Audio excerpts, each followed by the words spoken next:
short I was. Yeah. Is this better? Okay. Well, welcome, ladies. We're really excited to have all of you here. I know a lot of people didn't have the information to come today, and that was because we really thought this would be a very small, very intimate information session. So welcome. Like I said, we're really happy you are here, and there's an earful of other girls here on the line with me. So we are connected, and I think the count was 8 different states already that are just here with us right now.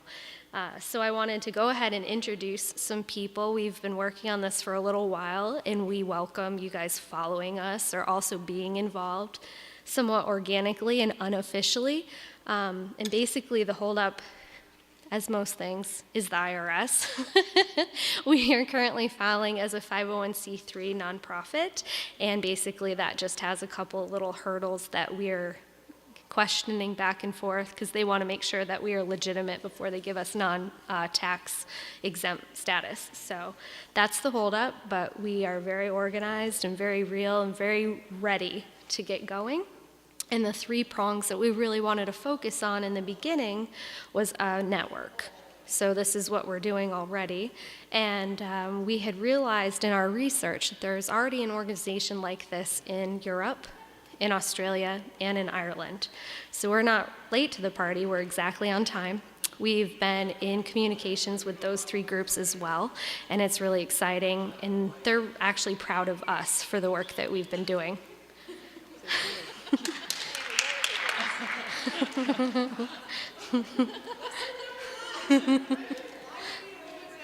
When is Boyd ever long-winded, by the way?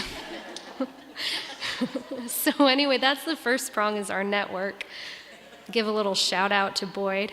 And the second one, he doesn't even hear us. You know, it started with the first, So girls that are on the phone here, Boyd Browning is eavesdropping on our meeting.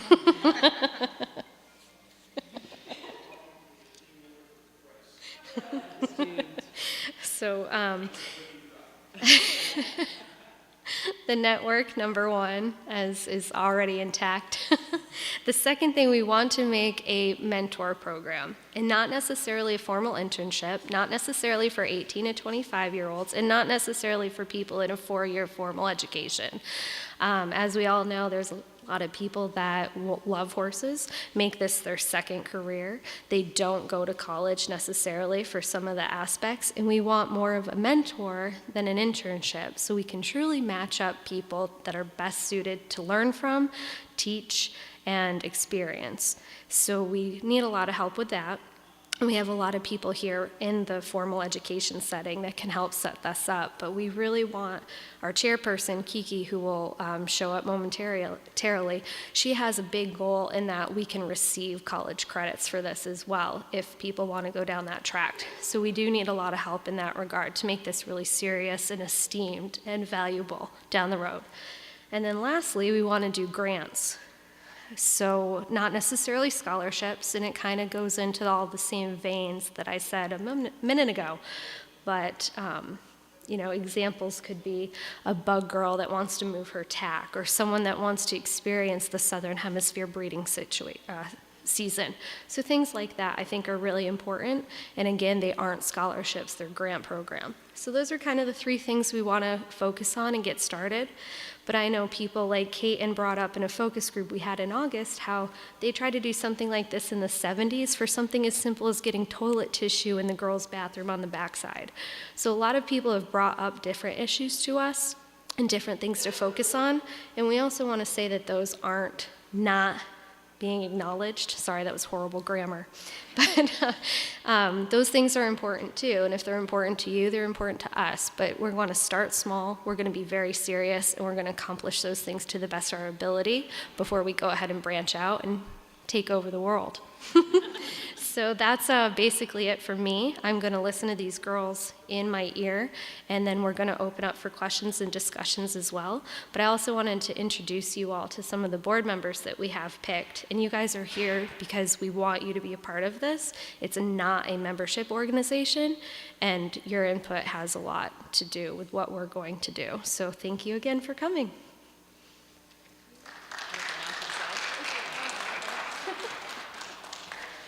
I'm on. So I'm Anna Seitz, CNLO, and I work here at Fasig-Tipton, and the girls were very kind and asked me to be on the board, which is pretty cool. I'm excited about it. And Boyd Browning, who was just standing up there, came to me about 6 months ago and said, I've been talking with the bank and Stacy Burge, and we're going to start this organization for women in racing. And it was really cool because it's a male, and he came to me and said, this is what we want to do. So he said Fasig-Tipton's going to pitch in some money, and let's get this rolling. And so that's kind of how it was first brought to me. And at the same time, Allie on her own has been brainstorming this idea for several years too. So she told me about it. I'm like, well, Boyd just told me about his idea, and that's kind of how I got pulled into it, which I'm excited about. And Allie's our executive director. I don't know if she properly introduced herself, so we have our first official employee. So she'll be running all the day-to-day stuff, and we send everything to her, and she kind of keeps us all organized. So I'm just here to hear what you guys have to say, and eventually when we have these committees, I'd love to be a part of some of these committees, and that's where I feel like we're going to be able to really get stuff done when we form these groups and start attacking and getting things done. So I'll let you meet some of the other board members. All right, I'm Kate Galvin, and Allie, that was a really great, I think, information for everybody, and I'm really excited to be here. I work at Darley in the stallion side of things. Kind of know Allie and Anna both for a long time, and I'm excited to help out however I can.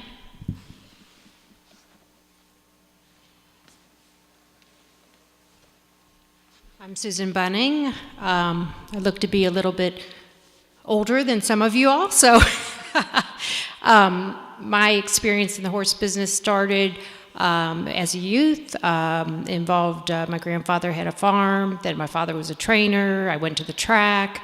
When I went to the track, there literally was almost no females. It was not a place where they were necessarily welcome, and if you were there, it was pretty rough, to be honest. And from there, I made a decision that probably wasn't going to work out for me, so I went to law school, and I practiced equine law for a while. I got into banking, specifically in the banking for the equine industry, so I got to know a lot of you all through my relationships there. Then when the banking industry there wasn't as much interest in banking equine clients. You can probably remember when that happened. Some of you are younger, but it happened, and it was a really tough time for the people that were in the industry. And I was thinking today that during those years, I had very few, although Anna was one of them, I don't know where she went, but I had very few women that I lent to. And I was thinking about that and trying to think to myself, why was that? Because women need access to capital in order for you to really, unless you are independently wealthy, you need access to your capital to make this happen. So that's an area that I thought maybe I might be able to help mentor people, because I have been through this. I know the type of, and I know Stacy Burge would be helpful in that area too, but I know what's expected from banks as far as collateral, your financial statements, your business plans, and I think that really is something that has set women back, not knowing how to present that and present themselves to banks. And, banking is still fairly a male institution. So from there, I got out and went into my own business, and I'm a smaller person. I mean, I'm trying to make it in this industry. Things aren't under my husband's name. I mean, I have done everything under my own name, with my own credit, and with my own financial backing. So, that's just to say that I think that I do bring a lot of experience. I'm certainly not, a large farm or something, but I have a lot of experience kind of making my own way. So I'm happy to help anybody with any of those types of issues. I'm excited to be on this board. I'm probably a little bit, I'm very happy about this, because it's a passion for me, because I never really felt particularly supported in the industry. And I know that, I know that we're not a downer group, but it's just reality for people in their 50s that, things are different now, and I'm super pumped that they are, but I want to see other women be successful, and that would be that would make me feel like I had given back to the industry. So, long story, sorry to be so long, but I just thought a lot of you might not know me, so I wanted to give a little bit of background.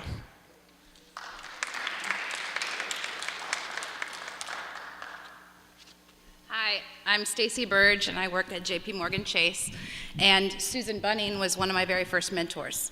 So mentoring is really important to me. I've been in the industry for 20 years, and my first job was at a stallion farm, very male-dominated industry. And that's where Susan grabbed onto me and said, hey, I think you can do more than take messages.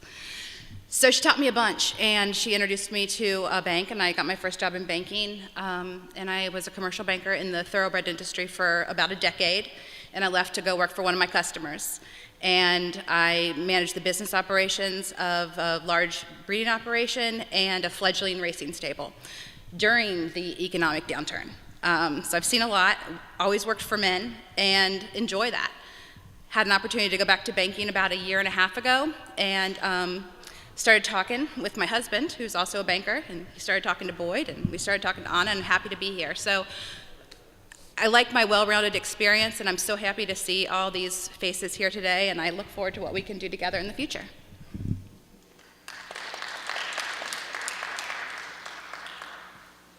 Hi everyone, I'm Katie Taylor, and I work at TaylorMade Farm with my family, and I'm so excited to be here and to be asked to be on this board. I grew up in a family that was very supportive of me, but it took till my generation for women were allowed in the barns. And sometimes I think that it only happened because I was the only one that liked horses in my whole family until the boys were like in high school. So, but that, long story short, I grew up in a place where I felt very safe and about learning about horses and interacting, and I know not everybody has that. And I want to get back to this because I really believe that mentorship is really important. I have mentors now, and not very many of them are women. And I think if we can establish a network where it's easy to match up skill sets and passions, and you have someone that can be your sounding board, I think we can all of us can achieve a whole lot more. And I'm very excited to be here, and I'll be available afterwards too. If anybody has direct questions or whatever, I can help. Allie, I'm sure, will be bombarded. So, thanks.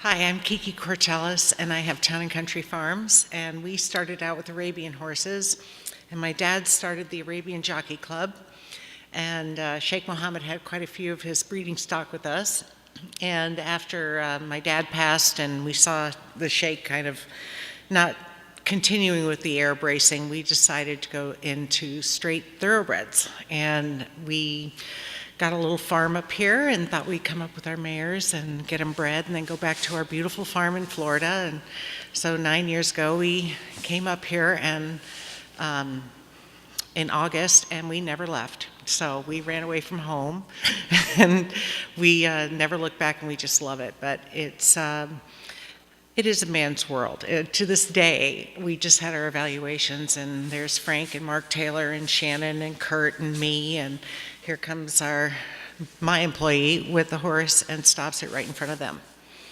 And it's just the way it is, but it's okay. There's room for everybody, even women, even men. So, but I am very excited about this. I think if we can make it easier for other women who want to get involved, it's why wouldn't we do that? And I think this is going to take on a life of its own and grow into things that are going to be really fantastic. And I'm very happy to be on the first floor.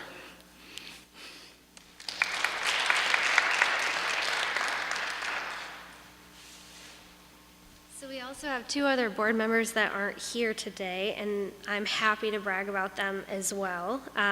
Dora Delgado has a great story in that she is employed by the Breeders' Cup, but she also has been employed at the Breeders' Cup since it started, and now she's one of the senior VPs. So that's the kind of story that we want to tell, and that's the kind of story that we want to cultivate, and she'll be here a bevy of our other functions.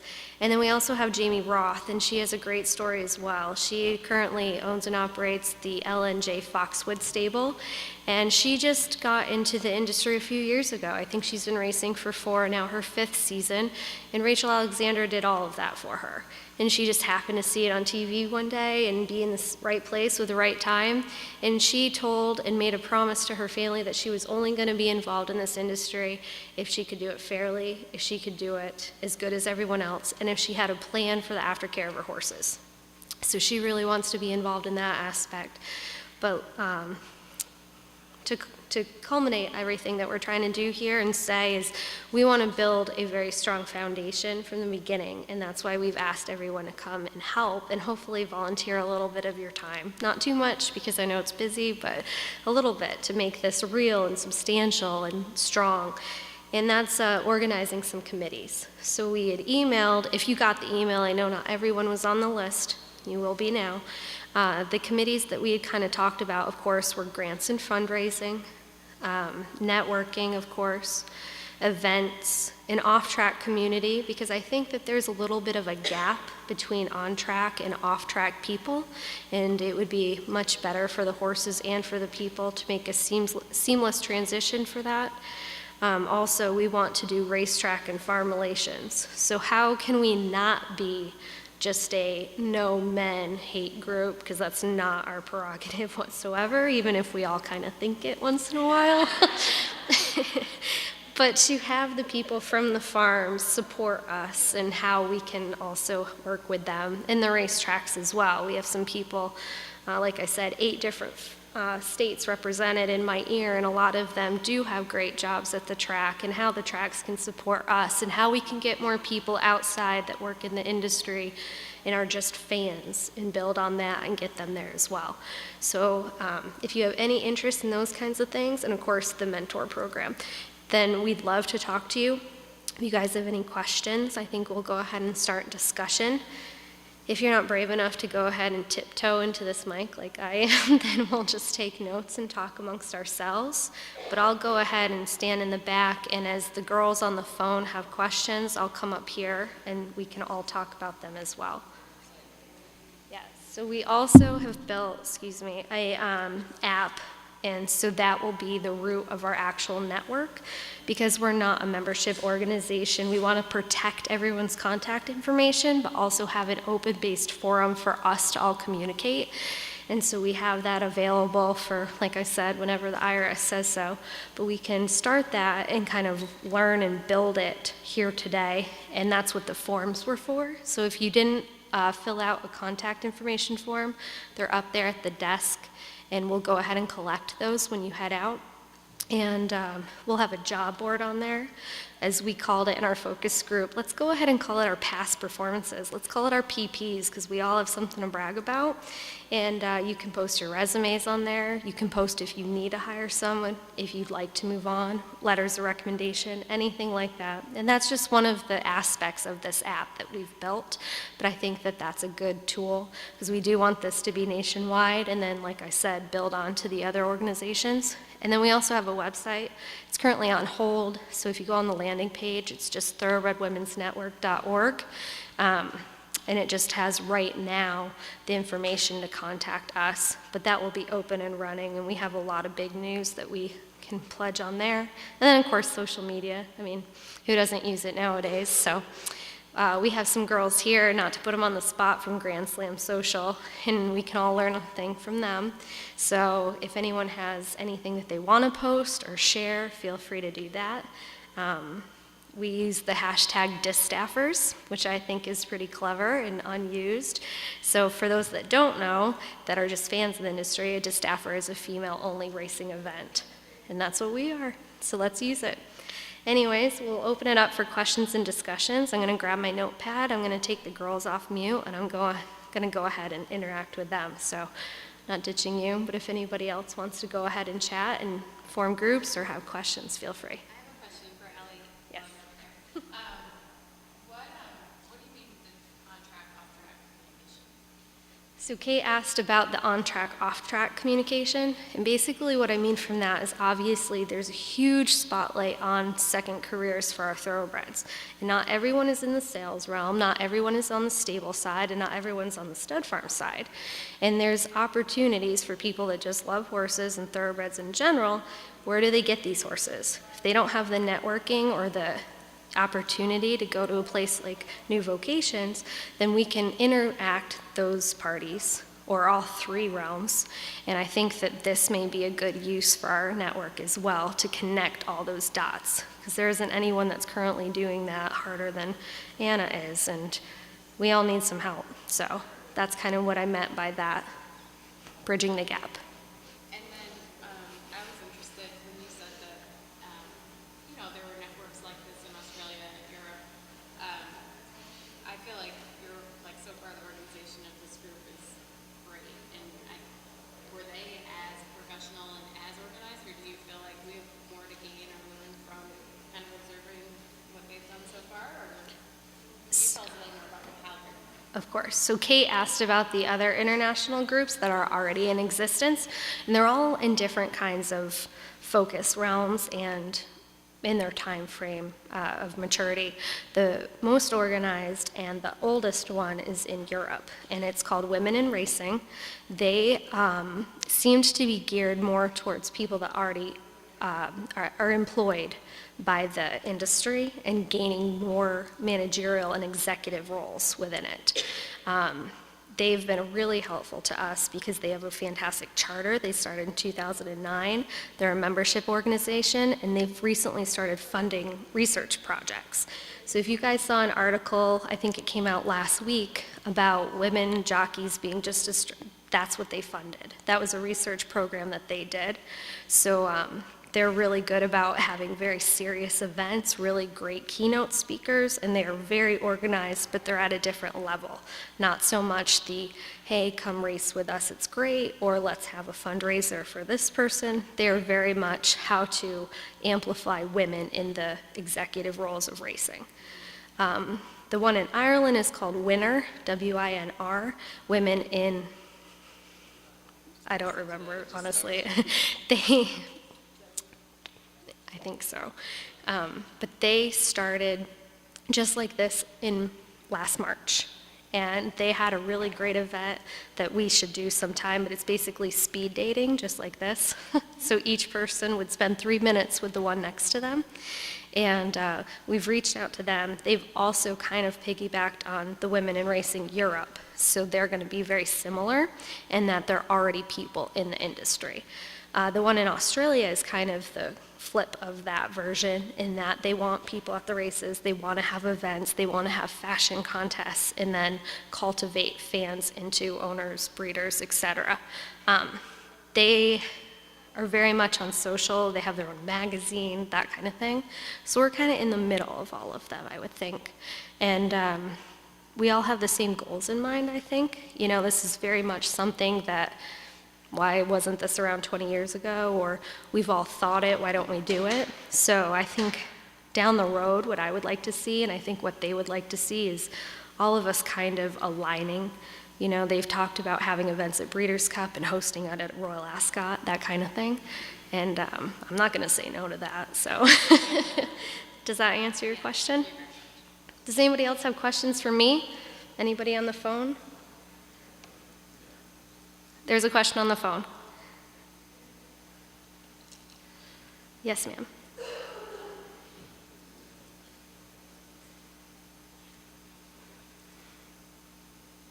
Mm-hmm.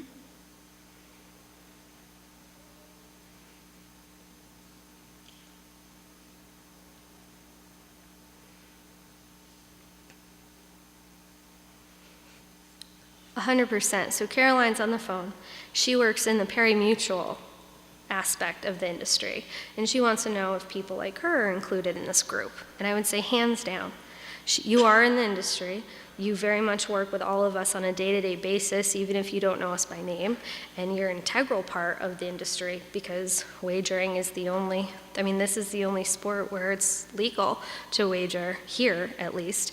And we actually have 2 other people in the room that are from your side of the spectrum as well. So I really think that this organization boils down to two things, and it doesn't even necessarily have to mean that you're a woman. It just means that you have to like racing or the Thoroughbred. That's really what it comes down to. There's people in here that are fans. There's people in here that have never been to Fasig-Tipton before. There's people here that have a horse in their front yard. And I think that they're all welcome. And I hope that answers your question, Caroline. Of course, thank you. Anybody else on the phone? Anybody else here? How do you see us like reaching out? 'Cause I mean, the thing I love about this organization is it's all inclusive. I mean, if they want to come to our meetings, that's fine. If they want to serve on committees, that's fine. How do we think that we'll approach that, getting the word out there when it comes to committees and things like that? Is it something that we should be taking home out of here with us and taking it back to our own sections and trying to recruit, or is there another avenue? What do you think? So Katie had asked, we are to start with an all-inclusive organization.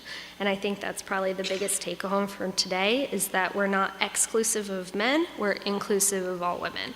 And again, that goes back to the, not anti-men thing, because there are a lot of those groups, but I don't want to be one. And it's not a fight. It's literally about diversity. It's about being on the same level. It's about bringing more women to the industry. And the second part of Katie, well, the only question, I guess, was how do we bring this home? How do we expand on this message? How do we, get more people involved, and how do we build on what we're doing here today? And I think that all this organic reach and all this traction and things just like today are great, but the more people we talk about and actually feel this mission that we're creating right now is going to help regardless. There's a lot of people, Emily, for instance, she had reached out to me a couple months ago, and she's like, I think that this thing needs to happen. I was trying to start one on my own a little while ago. Like, what do you do? So I think that there's a need for this, and I think there's obviously a want for this. And these are just the people that have maybe seen it on Facebook or had a person talk about it. So it's only going to get bigger, and we're only going to get more organized. And I hate to say that we're pausing it because we're not, but legally, that's our next step. And then, the committees, I think that will have the relations as far as the farm and the racetracks and that kind of thing, that's how we're going to join all these guys in, because they don't even know that this exists. And there's a lot of women that don't know this exists. And it's only going to go up from here. Does that make sense?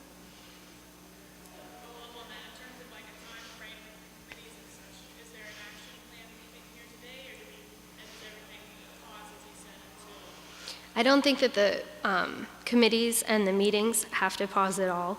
I think that basically the only thing we're waiting on is the IRS to give us the tax exempt status, and that's why we kind of wanted to do this today before we could press play, because we want it built and strong before we go ahead and hit the ground running. So that's what the discussion I want to have is, if you want to help, what you want to help with, what you guys think is too much, not enough, just right, and where we go. What is our next step? Is it next week? Is it next month? Is it when it's nice and warm out? That's up to all of us. So all those forms everybody's filling out, you like tally everything up in an email, those people, and say, you suggested that you want to be on the mentorship committee, and then, so you follow up, and is that how you think going forward? Yeah, so going forward, the girls on the phone, I sent a separate email to with the contact information that the girls are filling out here in person. And I think what we'll do is the members that were here today or added to our mailing list, I'm going to add to our app, so that way we can all communicate privately as committees there. It's a big sounding board and a forum, so it won't be deleted. You can access anytime. It's on Android, it's on iPhone, it's all social media, and it's connected to your email, so you don't have to be tech savvy to use it. And that way nothing gets deleted or gets sent to the wrong address, and it's static information for you all to log into at any time. And I know you saw a bunch of us stand up here today and talk, but this isn't our organization. No. This is everyone's organization. And that's why we wanted to get together today here. Tell us what you want us to go after. Tell us what you want this organization to be, to help us craft it. So we want your feedback. 100%. Yeah. Just to clarify, correct me if I'm wrong, but you're waiting on the IRS really has only to do with fundraising, right? 100%, yes. Exactly right. Yep. So everything else can. We can, yep. exactly. So the only thing stopping us is just donations. As far as crafting the committees, developing the network, even solidifying our mentor program and starting to talk to young people about it, we can all start doing that. It's literally just the fundraising that we can't accept today. Ellie, is there any, do you think that it's good on that sheet at all if you indicate if you have like any interest in one or the other, like if you star one in particular, or if you have like leadership or interest in taking a leadership role on this committee, it would be a good idea? Yeah, put as much notes as you feel comfortable with. If you are like, you know what, this is kind of cool, but I'm not going to lose any sleep over it, and I'm not going to devote my weekends to it, that's fine. But if you really want to build this from the ground up and, text me every night, that's okay too. I might change my mind on that later, but yeah, do not disturb. But yeah, I think that's completely up to you. As Stacy said, this isn't our organization, this is all of our organization, and just because, we didn't ask you to come up and talk on the mic doesn't mean that you're not as important as any of us. So yeah, let us know what you want. That's why we're all here, and that's why we're creating this, because there's nothing like it. There needs to be something, and that's what we're starting. Hi, Teresa.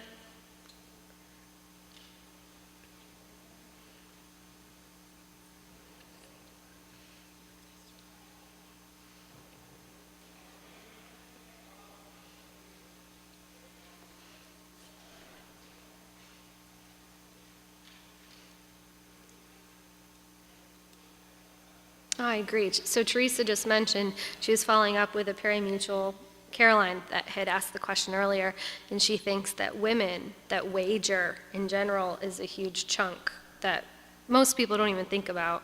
And to be completely honest, here in the sales ring, that isn't something that comes up also.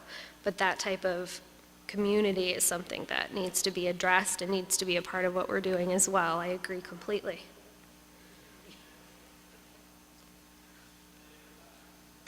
All right, ladies, well, I'm going to step off the mic. I'm going to chat with these women in my ear, and I invite you all to do the same. But like I said, you don't have to ask questions on the mic if you don't want to, and include as many notes as you'd like to on that contact form, especially if you don't want to say them out loud. It's really not a problem. Afterwards, I'm going to go ahead and recap everything, type it all up, send it out to everyone. So if you need anything from me, I'll be in the back, but all these ladies here, that's why. A follow-up, like what's our next? Oh, a follow-up?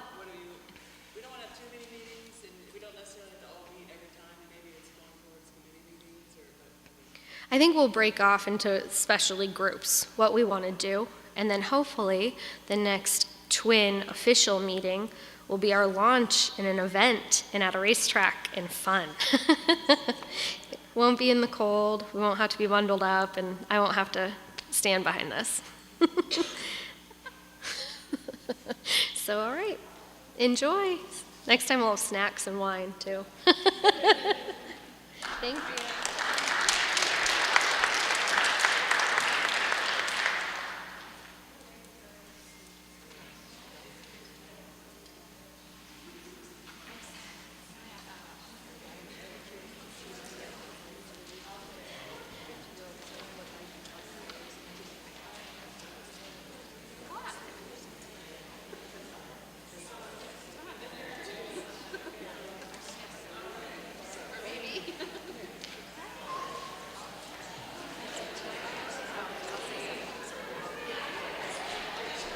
I won't be shy, but I'm really wondering some of the younger people here to let me know what's happening out there as far as your ability to come into the industry. I would love to hear that feedback.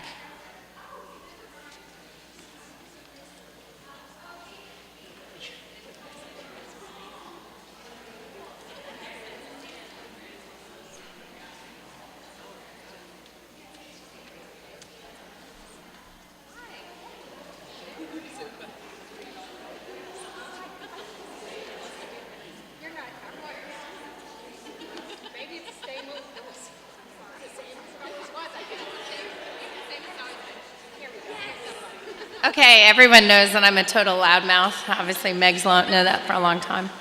I'm Carrie Brogdon with Mock Mulholland Select, and something I've really enjoyed every year is I've basically taken a young woman in the industry.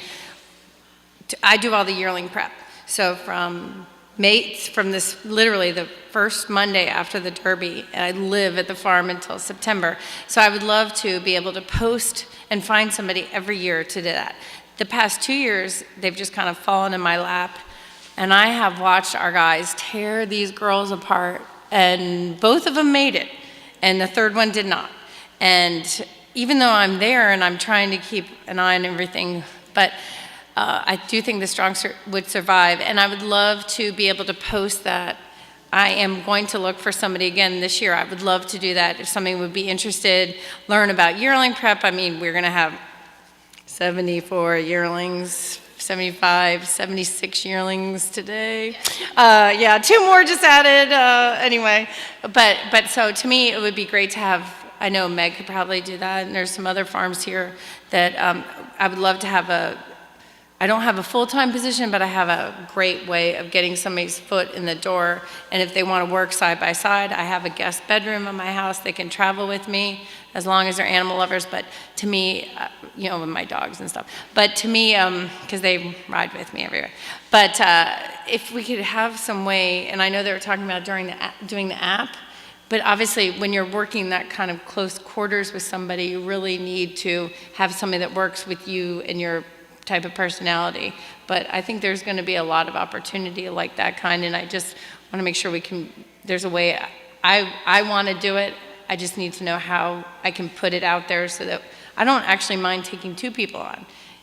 That would be fun to me, and I actually think 2 people might be a little bit better because they could be more tougher on the rest of my staff that I can beat down.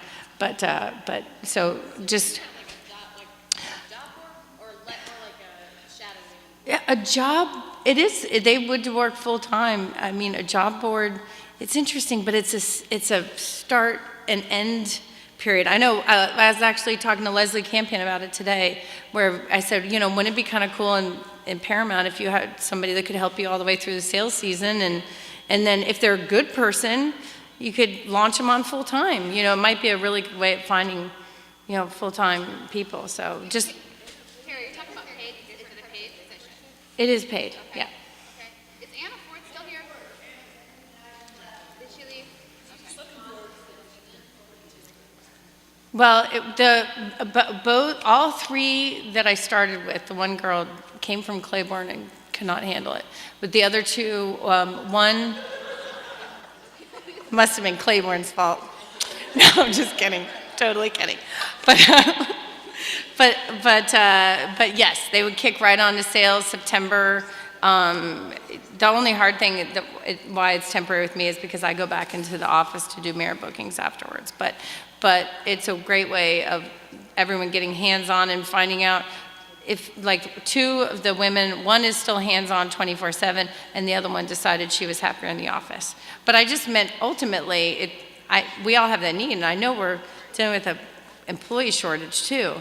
So if we have some gung-ho, I have no problem teaching the show hunter world to the thoroughbred world, but I just want to be able to post it so people can call me about it so we can implement it.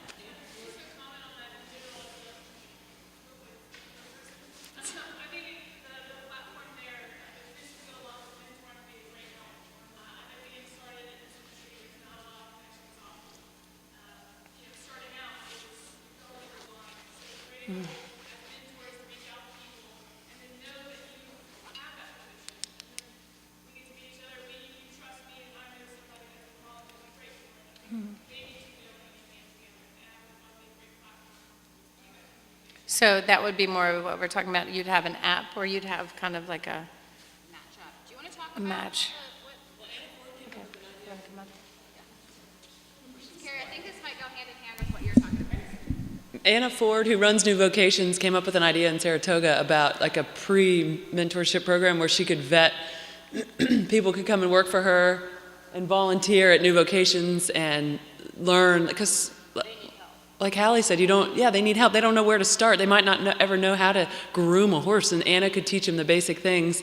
And then if Anna thinks that they're good enough to be sent on to a thoroughbred farm, then she could send them on to the board. But sometimes, like you say, you waste all this time bringing someone in and they're not qualified and they don't know what they're doing and they don't care enough to learn, and it's just a waste of everybody's time. So it would help Anna out because they always need help at the farm, but then she could also do a pre-training, which could go on to help the Carries of the world out. So we were hoping Anna was here, but she left, but she's probably going to organize that for us, and that might be a committee tied in. And but then this is something, like with Allie, with these people on the phone, you've got people that live in Kentucky and we're all here, but then you've got the New York people and California and everywhere. So we need to figure out how are we going to do this for people that aren't right here, that aren't local. So we need to make it, that's why we want to be so organized that like we do this right and we do every region right, and we really work and help teach each other and get these committees going in different places too. So we got our work cut out for us, but if we all kind of pitch in and help out where our strengths are, it'll help make it a little easier.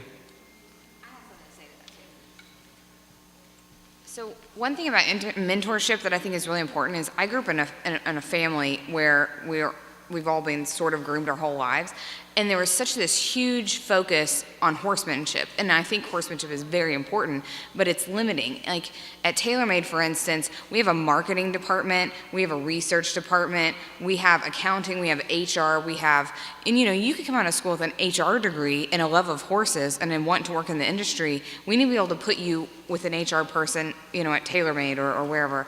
The same thing with marketing. You don't have to be the person that can handle the mean colt at the yearling sales to have a mentor. You can be an excellent graphic designer. You can be an excellent person with communications. And I think that's where you lose a lot of people, especially at these equine programs or out of colleges. They have to go into a barn and they don't have any passion for that really.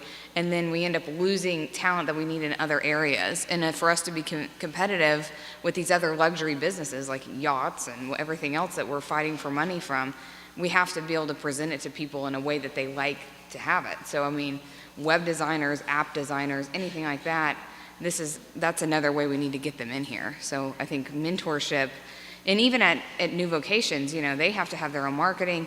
It's a good way of vetting everything, but I think it's like the sky's the limit on the way we can mentor people and who we can get involved.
And it's not limited to young women. It's not limited to like intro level. It is everything.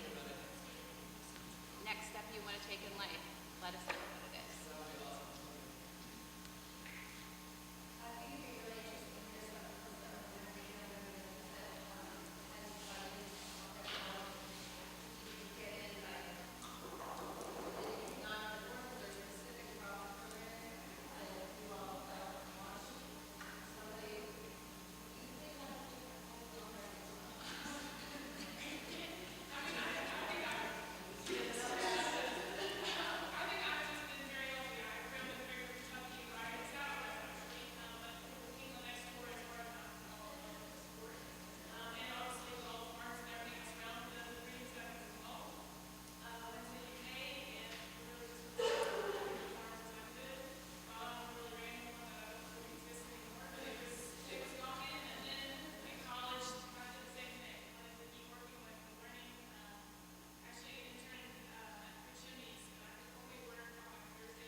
Well, this is not like a fully hatched idea. It was just kind of at our last meeting. But you know, I want to work for a company that has the same, you know, objectives and goals that I have, and this is really a thing that I'm very passionate about. But I think, you know, this twin endorsed companies or twin friendly companies or whatever it is, I think that could be kind of like a feather in your cap to a lot of these businesses, and to attract these talented women in our industry. You know, if for TaylorMade, for example, if, you know, they get behind this business and support it, and they're a twin family business, and they donate to us, and whatever, we can set up a level of criteria that they have to meet. Then, you know, maybe they pay for scholarships or something like that for all of their employees, or I don't know, whatever it is. You know, if we end up having meetings where there's a, you know, a dinner fee, and they send their whole staff that wants to come for free, stuff like that. But that way, when we're looking out and we're looking at places that we want to work, that are understanding of the different things that women have to deal with and men have to deal with in order to do the job. Because I'm not asking for preferential treatment or anything like that, but I want it to be equal, and I want everybody to understand what things we're up against, what we're not. And if you can make a work environment that is, you know, an equal level playing field where women are celebrated, where everyone's celebrated, but then that way, I think we could get these really big farms and these really big trainers behind us and supporting us, because we're supporting them too. We're helping them network. We're helping them find the talent they need. And that's just, it's not a very well-hatched idea, but I think that that's a good way to start. And I think that extends also to universities, in addition to the farms. If you know, we have an accredited university and we know that the graduates of those programs are fitting well and doing well in the industry, maybe we give them like a 4-star rating or something like that. Like these programs are producing people that can really fill the needs that we have. So that's just the idea.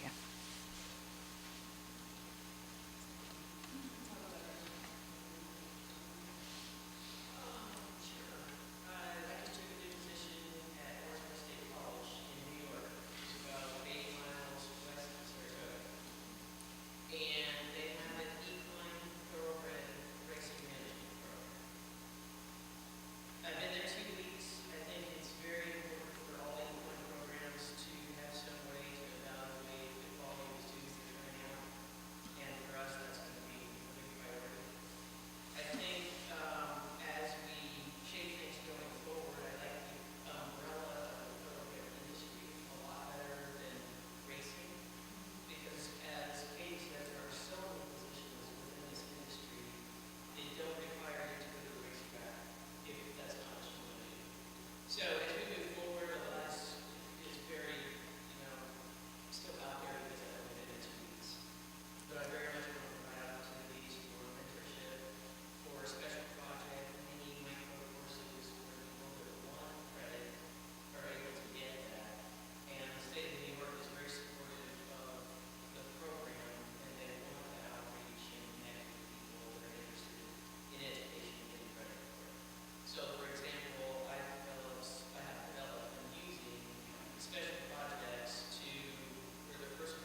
that's another thing about this whole program that I think is good is I look empathetic and like a very caring and desirable person because I'm telling everybody how great Meg is, and Meg's telling everybody how great I am. But then we don't have to toot our own horns. So we can kind of develop these circles where you can come to me and tell me your strengths, and I can go ahead and sing your praise somewhere else. Well, it's been a little over an hour, so I think that, we can keep chatting wherever we want, but we'll go ahead and cut this portion off, and I'm going to collect everyone's forms. So if you haven't filled it out, you have homework. And we'll go ahead and get started with a wrap up. And if you've taken any notes and you want to send them to me, feel free. But thank you again, everyone, for coming.